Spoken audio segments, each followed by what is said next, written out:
Hey future nurses, welcome back to our mini lesson series. Today we're covering the top tested ICU and ER skill, arterial lines.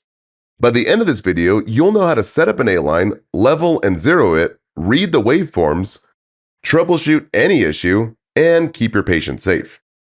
No fluff or extra stuff, only the top tested need-to-know information to help you pass your exams and feel confident in clinicals. And if you want more step-by-step videos, checklists, and practice questions, grab your free SimpleNursing trial using the link in the description below.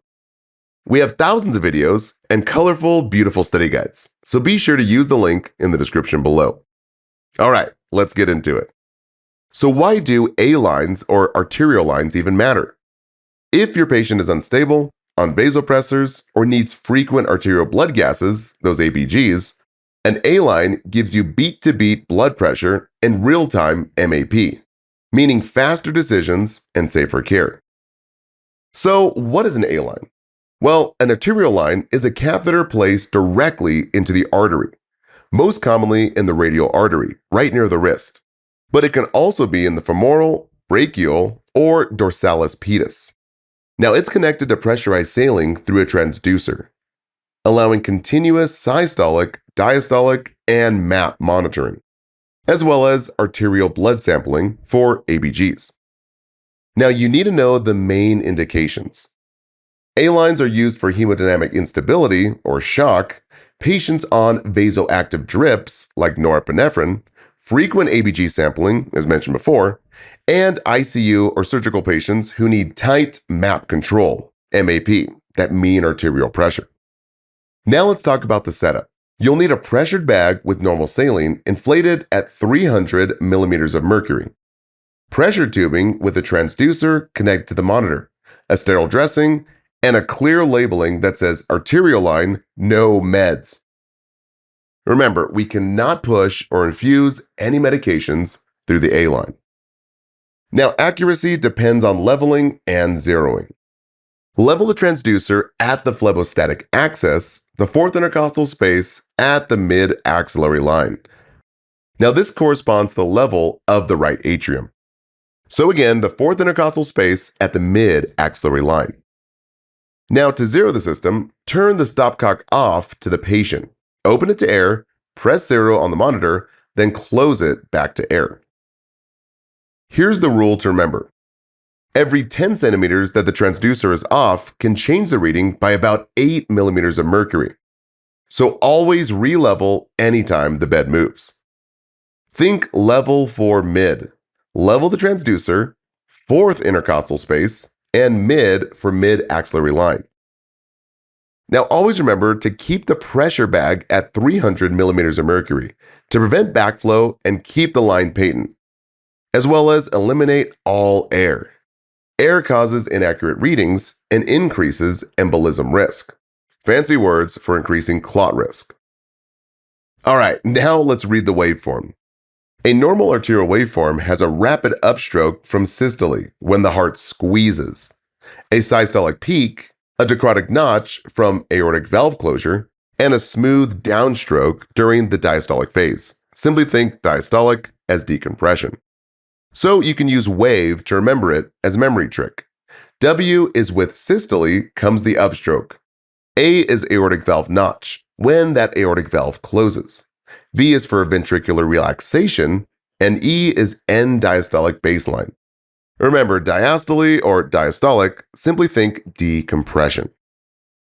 Now you also need to recognize abnormal patterns.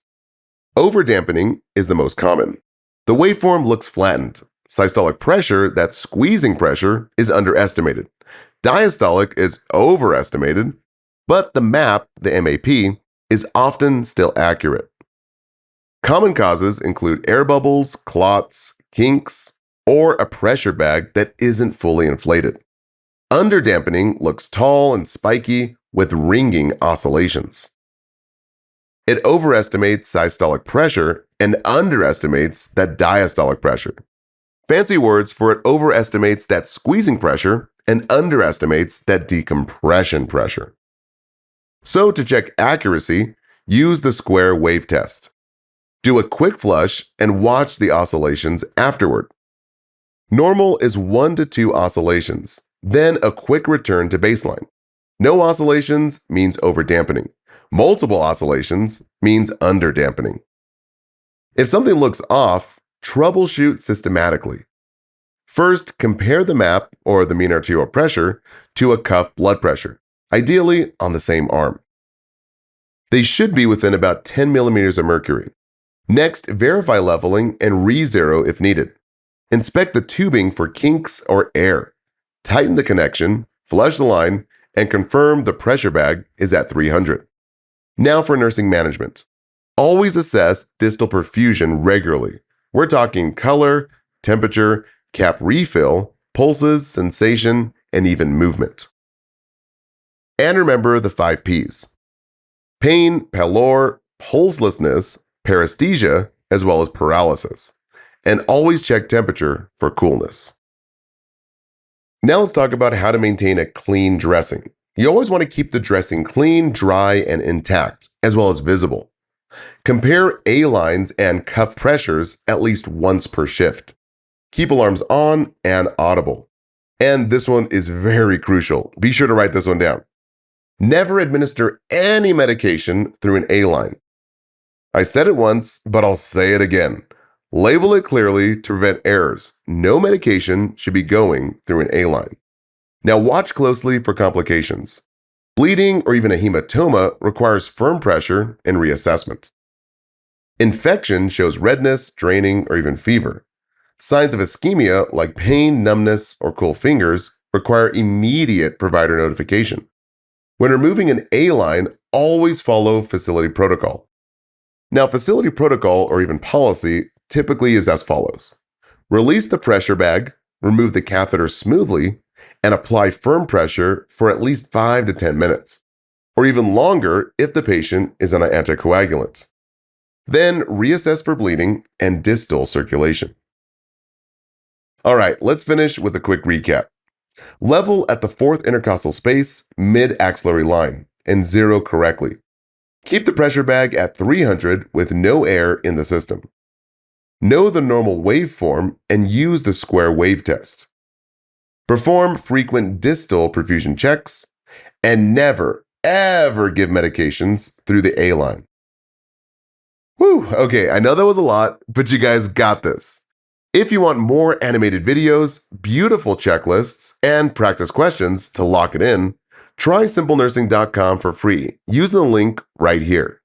And don't forget to like, share, and subscribe so that you never miss a video.